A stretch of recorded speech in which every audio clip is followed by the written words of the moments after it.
Здравейте, представяме ви втория цвят от модела, цвят тютюн.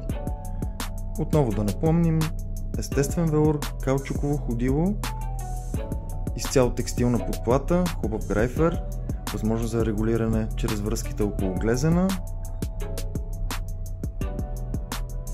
Чест въпрос, с който се срещаме в нашия магазин с клиенти и коментираме: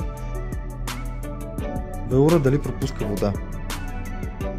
Хубавия велур не би трябвало да пропуска вода, но за ваше спокойствие може да закупите импрегнир спрей, който образува безцветен слой върху самия велур и не позволява капката да се напои в него, а се стича около него, а също така и запазва една идея от замърсяване, като напояване по самия велур.